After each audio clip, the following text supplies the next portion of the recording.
So, the big question is this: how are entrepreneurs and real estate investors like us, ones who want to grow our businesses and who are tired of paying for really expensive alternative lending, how do we tap into the most inexpensive money available and do it without the hassle of typical borrowing?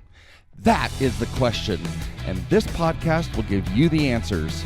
I'm Merrill Chandler, and welcome to the Are You Effable podcast. Welcome back, everybody. Merrill Chandler here, your host of Are You Effable? This is where we learn what it takes to be fundable in our lives, right? And I don't know, the more fundable you are, maybe the more effable you are. You guys will have to tell me that. In this episode, when we get back after the intro, we're going to drop right into another Facebook Live question and answer. Now, do not miss this episode, guys, because this is real live people who have joined Facebook. Many of our clients, they're asking real questions about how to actually maneuver, how to navigate these revolving accounts, the balances and the limits, charge cards, the policies and procedures. We answer so many good questions, and this is not just me ranting on a subject, but really taking the time to answer questions just like you may have for yourself. So stick with me. As soon as we get back, we'll drop right in to the Q&A where it's Brad and Merrill and Krista, and we'll see you then. Have a spectacular rest of your day. Welcome. We're going to cover some things that we didn't get to last week, and we thought they were really important because it kind of changes your views on how you deal with credit, how you deal with money, like interest and things like that. So fire away, Brad. Yeah, so as we get started, if you have any questions that come up, fire them in live and we will answer them. Just put them in the comments. We'll answer as we go and keep the conversation going. But one of the first questions that came up for some of the folks we were talking with was balances and paying minimums. And there's a misconception, at best, right? A misconception that, and it's a widely held belief, and there are a lot of people who actually teach this, that you should never carry balances on your credit cards. And that's bad. That's actually really, really bad, because if you think about it, the very nature of this game is showing that you know how to actually effectively manage other people's money. And so if you're continually running and having a zero balance report, you're in a position where actual components of the FICO algorithm cannot score you and manage and measure your risk. And so you actually end up hurting yourself. You limit yourself on what your true fundability is by not having a balance report. Now, you don't want to have a big balance report. And so without using any names, the instruction we were given is that when it comes to revolving accounts, less is better than more, but some is better than none. And it's one of the things that Merrill teaches, and I think it's brilliant. I'm the name dropper in the family. Yeah. He's the guy that gets us in trouble. What Merrill has taught, as long as I've known him, is that interest is the thank you that you pay creditors and lenders for giving you the credit, for letting you use their money. For believing in you. And for believing in you. Yeah. And so zero balances are a no-go, but you also got to be really careful that you're not running up big balances also. And so when you're working with us, we teach you exactly how to find out the timing of things so that you're not accidentally having a balance that reports over 50%, and all of a sudden you watch your scores drop 40 points. So those are the things you need to be aware of, though. But keep in mind, you got to have a little bit of a balance, because if you don't, you actually end up hurting yourself at the end of the day. Yeah, the other feature of carrying balances, besides letting them know that you know how to manage that once you establish a relationship with them, you're paying balances or you're paying your debts faithfully, think of your credit. I always say it, your credit is your single greatest financial asset. Most of us, however, keep our credit over on the profit and loss. Think of your financials, right? You give to a bank or whatever. There's a profit and loss statement, your income and expenses, and then you've got your assets, your balance sheet. You want to treat most of us treat credit as though it belongs on our P&L, right? You treat it like, oh, interest is costing us too much money. I'm paying interest. That's a bad thing. I don't want to do interest. I don't want to pay interest. But when you end up knowing how to optimize your credit profile, and you know how to leverage your financial reputation that's on a credit report and credit profile, you want it to be on your balance sheet. You want it to be on that statement that says, I know how to manage assets. Now here's a perfect example. Let's say you had $1 million in gold bullion. Would you spend money protecting that asset? Would you buy security? Or would you buy, would you have paid to put it into a locker, right? You would spend money to protect that asset. Well, that's exactly what interest is. We want to spend a little bit intelligent money called interest. We want you to spend that money protecting and building that asset. Does that make sense?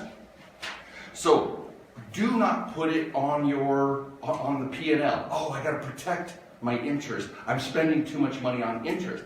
That's why these zero balances are not going to create the same kind of influence with future lenders and underwriters, because you're not managing anything.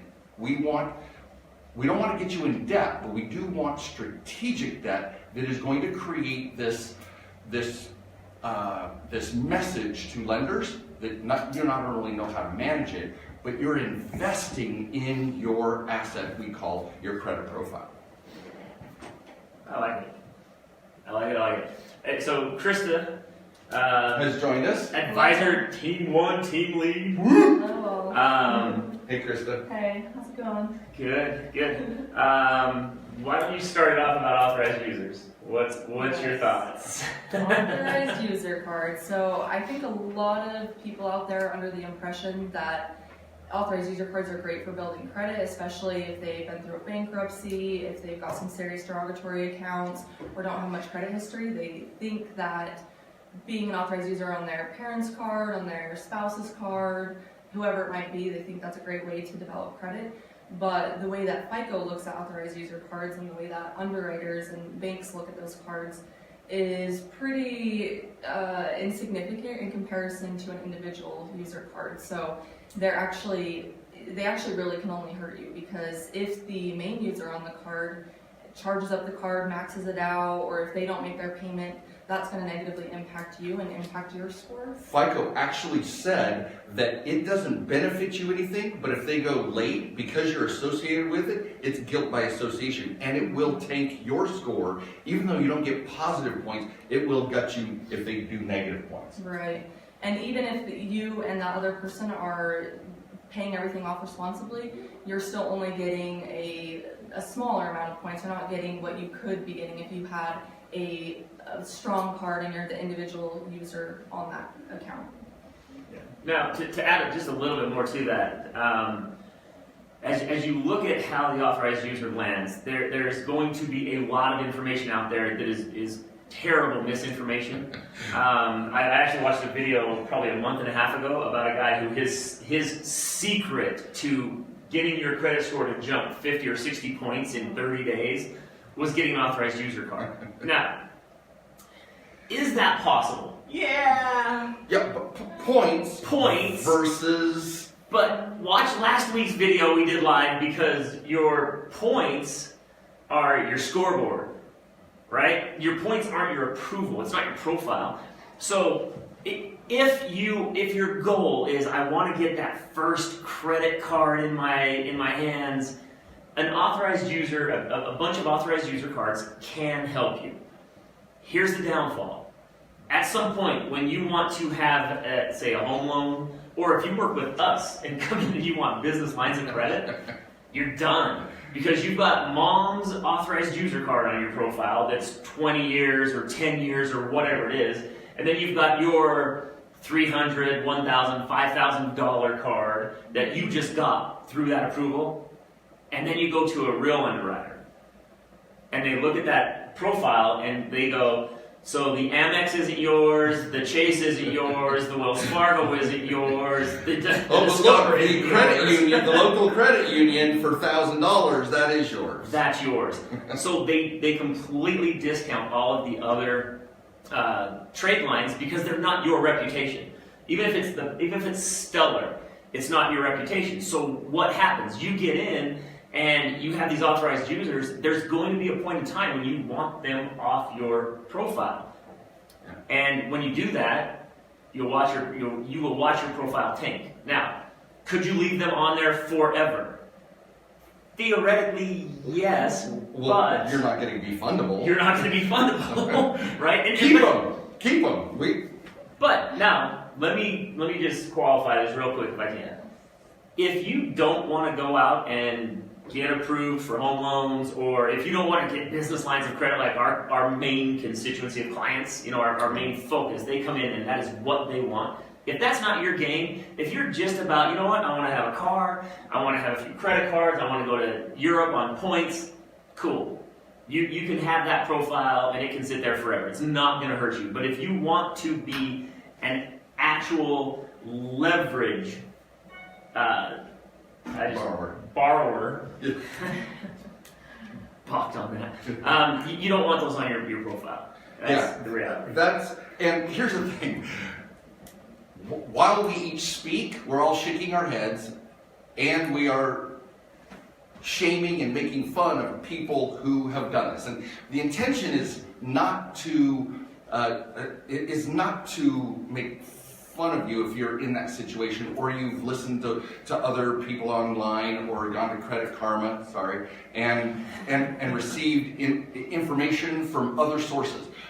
That's not our point. The point is that people come into us all the time. We have hundreds and hundreds of clients who came in who are barely keeping their heads above water when it comes to believing that they're fundable. I got an 810 credit score. I got a 760 credit score.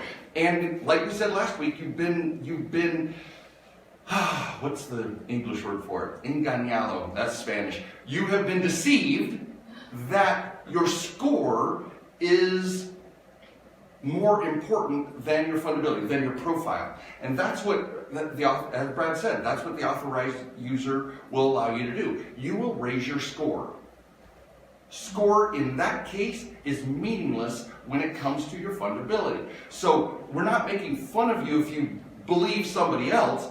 Just know that we have kind of a steep hill to climb to balance out your score that's based on authorized user cards when you want to be fundable. You want to get a mortgage. You want to get business lines of credit. We have got to switch this so that your profile, you're going to show that you've been responsible. You'll say, hey, I've got 5 years worth of credit, and it's 5 years, 10 years worth of somebody else's credit. You need a minimum of 24 months of your own credit to get anything sizable when it comes to business lines of credit, or a significant loan that you're not buying FHA where the government's doing all the heavy lifting for you. If you want something that's going to be a powerful profile, you've got to build your credit profile based on your results in your accounts. And then we have an algorithm that will slowly diminish the contribution of those authorized user points, but we can't go close them all at the same time. And we're not telling you they're bad, so go close it. If your score is based on them, you got to keep them. But if you're with us, we're going to replace those points with individually based accounts that are where you're getting the juice for making all the payments, and we'll slowly lower or get rid of the authorized user accounts as we replace those points. Yeah, I was going to say on that now, be careful if you have an authorized user card to not just run out and close it, because it absolutely could be contributing to the average age of your entire revolving accounts portfolio. And then if that card itself has surpassed 24 months of aging, then it certainly has received some level of FICO bonus points for having it surpass that aging threshold. So Yeah, that's Okay, a great do you hear her? Okay, do you hear her? I don't want to. First of all, I'm glad you're here. You have so much to contribute. And genius. This is why she is AT1's, Advisor T1's team lead. Sheer genius. And she's coaching and training her entire team. So if you guys are a part of AT1, Advisor T1, you have got the best of the best. So, and if you're not, don't feel bad. Yeah. Everyone else is good too. we'll have AT1's team lead here shortly. So I'm sorry, AT2's Wow. client. Sorry, guys. Sorry, you guys are those redhead stepchildren. Yeah, you guys. That isn't what I meant. I'm just celebrating the fact that we have geniuses as team leaders. You'll meet the other team leaders shortly. Completely true. With geniuses, absolutely true. And you bring up a great point, Krista, because I mean, I could probably count 20 or 30 stories of people who heard a presentation where we talk about authorized users and we usually put those on a closure schedule, but we do that strategically. Yeah. So we know exactly the contribution that particular trade line is bringing to your profile before we even touch it. And so when we have somebody who calls us upset because their score just dropped 30 points, 40 points, because you said close authorized users, well, we didn't say close yours. So be very careful, because we have seen, what was the worst recently? 3-month-old and they lost 30 points? Yeah, Something like that? it was. So a They're 3-month-old freaked out. account, Yeah. 30-point drop. And keep in mind, that 30 points is tough to gain back, but it's also part of their fundability overall. So score, it does matter, but don't close them unless you talk to us. We can give you some real insight on that. Yeah. Also, I wanted to go back. We had talked about not making minimum payments. Okay. One of the things we learned at FICO, and by the way, we're re-announcing it. I'm so happy that you'll hear it every single time we talk. But in April, we're going back to FICO. So we're going back for even more of the juice. And FICO, their contact, because every organization has a specified contact. They've already asked us who we want to meet with and kind of what the subject matter is, because we get consultations while we're back there, just like we did last time. We're already looking for the business liquid credit score to be able to talk about business credit underwriting, etc. So we're really excited about FICO. The last time we went, one of the things that they told us, and one of the things that we intuited, so we wanted further clarification in one of our 100 questions, was what is the relationship between making minimum payments? So the message you send when you make more than 2 or 3, that's our intuition. They didn't tell us the exact number that they're counting. 2 to 3 minimum payments. The message you send is, this is all I can afford, and so they withdraw credit profile points because you're on subsistence mode. Does that make sense? I just air quoted subsistence. Yeah. Ta-da! Do not make. Now, here's the other thing. Do not make the same payment, even if it's above and beyond a subsistence, right? You don't. Let's say your minimum payment is $79, right? You're carrying a balance of a couple of grand, but you can't draw down fast enough. You can't get to that perfect balance that we will calculate for you. Every single account has a perfect balance to carry. Some it'll be $17, some it'll be $90. I mean, every account has a perfect balance, and we will help you understand how that works. But the bottom line is that if it's 79 is the minimum, make 85, then make 92, then make 106. You don't want it to always be 82, 82, 82, or 85, because the message is that's all you can afford, and FICO will pull the points back. Okay, if the fundability drops when you send the message, this is all I can afford. So vary the amount, like you're just, hey, I'm throwing some extra cash at my account, even though it's not $200 and $300 and $500 at a time. Do not make it the minimum payment, and do not make it the non-minimum payment, but make it the same. Change it up. Make it different every time. And if you can afford 150 one time and then back down to 85 on that $79 minimum, do it. Because because the algorithm is looking for a pattern, and we do not want to give them a pattern and they'll give us the points back or let us maintain the points. Yeah, absolutely. And just to add to that, one last piece, why do we spend so much time talking about these little components of what seem to be maybe insignificant? Yeah. You know, oh, well, I'm paying my minimums, that should be good enough. We know people personally who have been denied. And the reason for the denial is you've been making minimum payments. Guys, that's one of the 40 characteristics they measure. One of them is what are the payments that you're making, and they will look for minimum payments. Just, you don't have to believe us, but just try it out yourself. No. FICO's all about predictive analytics. They want to be able to predict exactly what this consumer is like, what is their behavior, and if you're doing the same behavior over and over, whether that's good or bad, they're going to know that and reflect that in your score. So that's the idea behind changing up the balance, or changing up how much you're paying beyond just the minimum. Yeah, absolutely. And now, the next big topic. Okay. We'll bring it full circle for you, Meryl. Credit Karma. So, I love their commercials. No, I think they're as great. deceptive and I think misleading. they're misleading as can be. Like, you will never ever walk into a house with a realtor and check your Credit Karma score, and that realtor will say, "You got it. This You're house approved. is yours." It's yours." That's complete horse. Malarkey. Thank you.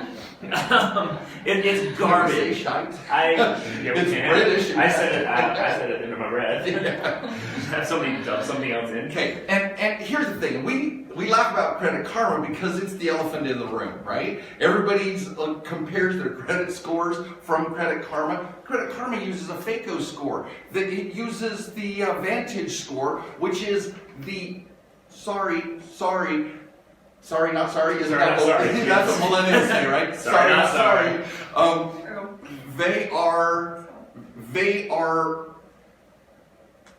Vantage score goes from.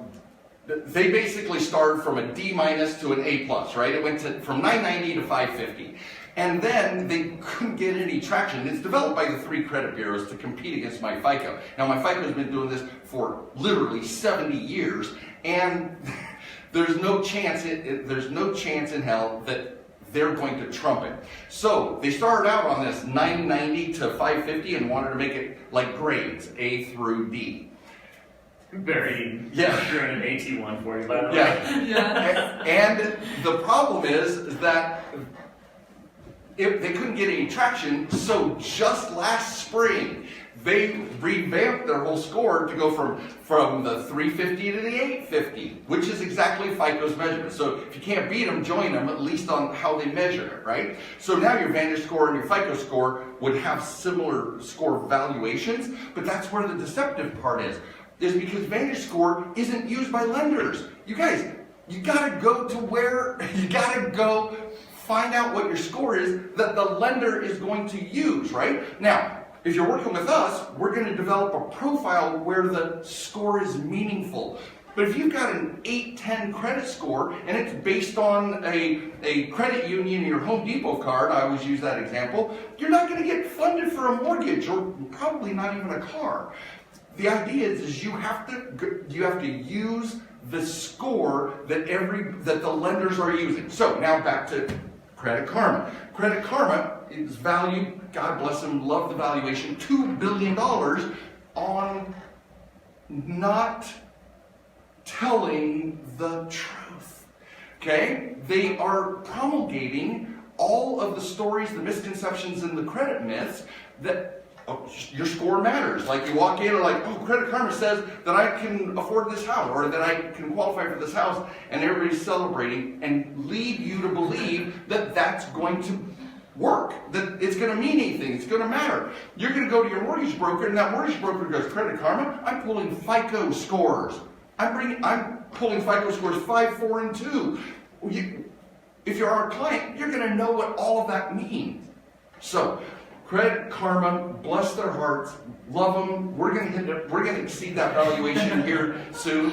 But I'm telling you, you've got to ask that Brad taught me this years ago. One of the most brilliant things that I've lived from every day of my life. The intelligence of your questions beget the intelligence of the answers. If you do not ask smart questions, you will not get smart answers. And the better your questions, the more you know, the better informed you will be. So you have to ask the right questions of your credit profile. You have to ask the right questions of the source of where you're pulling your credit reports, like your monitoring service. I can list dozens and dozens of online services that give out FACO scores, and you think you're informed. And guys, you're not. FACO scores pull 10, maybe 15 criteria. They measure 10 to 15 of the big criteria, right? Utilization. Everybody measures utilization, but they don't measure the subtleties of your authorized users. They don't measure the subtleties that's going to make you truly fundable in the eyes of an underwriter. So, Credit Karma, we don't disrespect their power of influence. What we